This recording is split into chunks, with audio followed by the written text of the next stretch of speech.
आप मुझे एक बात बताइए, आपको अपना घर कैसा देखना पसंद है? साफ सुथरा ऑर्गेनाइज्ड या फिर गंदगी धूल मिट्टी से भरा हुआ, यहाँ वहाँ सामान बिखरा हुआ और चूहे छिपकली से भरा हुआ? ऑब्वियसली आपका जवाब होगा कि क्लीन एंड ऑर्गेनाइज्ड। क्या आपने कभी ये नोटिस किया है कि जैसा इन्वायरमेंट आपके आसपास होता है वैसा ही आप अंदर से फील करते हैं? मान लीजिए आप थके हारे ऑफिस से आए हैं और आपका पूरा घर बिखरा हुआ है। आपको अपना बैग रखने तक की जगह दिखाई नहीं दे रही, यहाँ वहाँ सामान बिखरा हुआ है और सारा घर गंदा सा है। बताइए आपको कैसा फील होगा? भाई मुझे बहुत ही ज़्यादा गुस्सा आएगा। वहीं अगर आप ऑफिस से थक कर आए हैं और आपका घर एकदम नीट एंड क्लीन है, बिस्तर जमा हुआ है, सारी चीज़ें अपनी जगह पर हैं, सब कुछ ऑर्गेनाइज्ड है, तब आपको कैसा फील होगा? अच्छा ना? इतना क्लीन और ऑर्गेनाइज्ड घर देखकर आपकी थकान तो वैसे ही दूर हो जाएगी। तो इस केस में हमें समझ आ रहा है कि बाहर का एनवायरनमेंट हमारे माइंड को अफेक्ट करता है। अब इसी तरह यह बात भी सही है कि हमारे माइंड में जो चल रहा होता है वो भी बाहर के एनवायरनमेंट को अफेक्ट करता है। अगर आपका माइंड शांत है, आपके माइंड में कोई नेगेटिविटी नहीं है, तो वो आपके कमरे से समझ आ जाता है। आप कभी किसी डिप्रेस्ड इंसान का कमरा देखिए, उसके कमरे में कभी भी सामान सही जगह पर नहीं मिलेगा।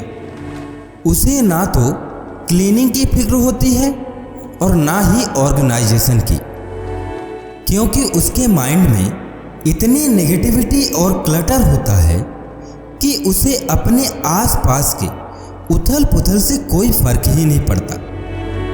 तो इन दोनों केसेस में आपको यह समझना है कि आपका माइंड और आपका एक्सटर्नल एनवायरनमेंट दोनों ही आपके मूड और आपके काम को हाईली इफेक्ट करते हैं।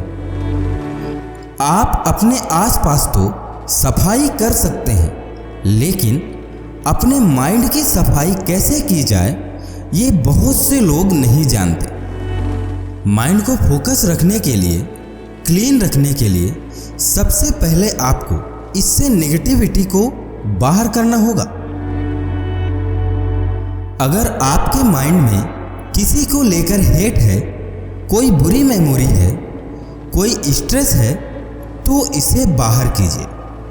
आप हैबिट बनाइए कि हर दिन सोने से पहले आप एक पेपर पर अपने दिन के नेगेटिव पॉइंट्स या अपने नेगेटिव इमोशन लिखें और उसे क्रश करके डस्टबिन में डाल दें। जब आप फिजिकली ऐसा करेंगे तो आपको लगेगा कि सचमुच आपने अपनी नेगेटिविटी को डंप कर दिया है। अब दूसरा काम यह करना है कि आप दिन भर हुए अपने पॉजिटिव एक्सपीरियंस और पॉजिटिव इमोशंस को भी एक पेपर में लिखें और इसे अपने साथ रखें। कई बार आपको अपना ग्रेटिट्यूड रिकॉर्ड करने को कहा जाता है, ऐसी चीज़ें जिनके लिए आप अपनी ज़िंदगी में थैंकफुल हैं, जैसे आपका घर, आपकी फैमिली, आपकी जॉब, आपके दोस्त आदि। ये प्रैक्टिस आपको यह याद दिलाती है कि आप बाकी लोगों से कितना ज़्यादा लकी हैं कि आपके पास इतना कुछ है, और इसी से आपके अंदर पॉजिटिविटी आती है। आप एक ये प्रैक्टिस भी ट्राई कर सकते हैं कि आप अपने नए आइडियाज या पॉजिटिव थॉट्स को भी अपनी एक डायरी में लिखते जाएं, जिससे आप अपनी लाइफ में इस पॉजिटिविटी को फील कर सकें। दिन भर में कोशिश करें कि आप किसी एक इंसान की हेल्प कर सकें, क्योंकि किसी की हेल्प करने के बाद जो खुशी मिलती है उसका कोई मैच ही नहीं है। अगर आप उस पोजीशन पर हैं कि आप अपने एक्सपीरियंस से किसी और को सिखा सकते हैं या उन्हें ग्रो करने में हेल्प कर सकते हैं, तो पीछे मत हटिए। आप उनके मेंटोर बन सकते हैं जो उनके विजन में उनकी हेल्प करे।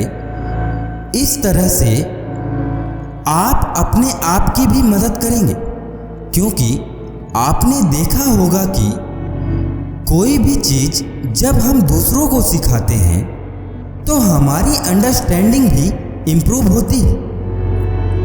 हमेशा अपना एक पॉजिटिव ऑरा मेंटेन करने की कोशिश करें, जिससे लोग आपकी तरफ अट्रैक्ट हों।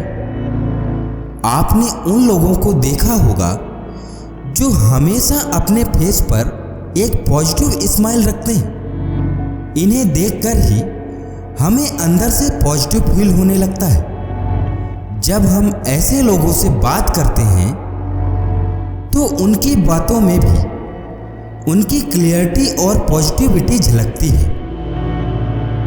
ऐसे लोग हर चीज पर अपना इंस्टेंट रिएक्शन देने के बजाय सोच समझकर रिएक्ट करते हैं और कोशिश करते हैं कि किसी भी बात पर कोई इंस्टेंट स्टेप ना लें। आप भी ऐसे लोगों से ये बातें सीखकर अपनी लाइफ में फॉलो कर सकते हैं। ये एक ऐसा तरीका है जो इंस्टेंटली लोगों के सामने आपकी वैल्यू बढ़ा देता है। अपने दिन की शुरुआत आप कुछ पॉजिटिव अफर्मेशन या फिर प्रेयर के साथ कर सकते हैं। इसका आपके फोकस और सक्सेस पर बहुत ज़्यादा असर पड़ता है। अपने डेस्क पर या फिर अपने आसपास आप इन अफर्मेशन को पेस्ट करके रखिए, ताकि काम करते हुए दिन में बार बार आपकी नज़र इन पर पड़े और आप आपके माइंड में इसे रीड करें। ये अफर्मेशन कैसे भी हो सकती है, जैसे I am happy, I am successful, I am rich, I am living my dream life, it's. अगर आपका कोई ऐसा ड्रीम है जिसे आप अचीव करना चाहते हैं, जैसे कि डॉक्टर बनना, CEO बनना, अपना बिजनेस शुरू करना, तो आप उससे रिलेटेड अफर्मेशन भी लिख सकते हैं। बस ध्यान रखिए कि आपको ये अफर्मेशन प्रेजेंट टेंस में लिखना है, यानी I will become a doctor की जगह आई एम डॉक्टर। इससे आपके दिमाग में ये बात फीड हो जाएगी कि आप एक डॉक्टर हैं। इससे आपकी रियलिटी बनने में हेल्प करेगा। दिन की शुरुआत जिस तरह एक ग्रेटिट्यूड रिकॉर्ड करके या अफर्मेशन के साथ होनी चाहिए, वैसे ही दिन को खत्म करने से पहले भी आपको अपने बिताए दिन का एनालिसिस करना चाहिए।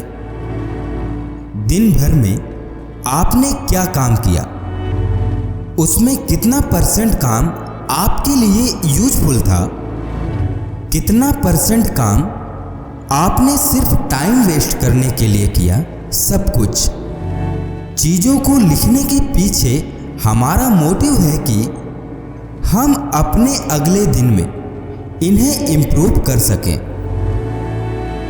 अगर आज आपने जाने अनजाने में 2 घंटे वेस्ट किए हैं, तो आप कल के दिन में एक्स्ट्रा केयरफुल होकर काम कीजिए, ताकि आपका थोड़ा सा भी टाइम वेस्ट ना हो। आप अपनी तरफ से अपने दिन को बेस्ट बनाने की पूरी कोशिश कीजिए।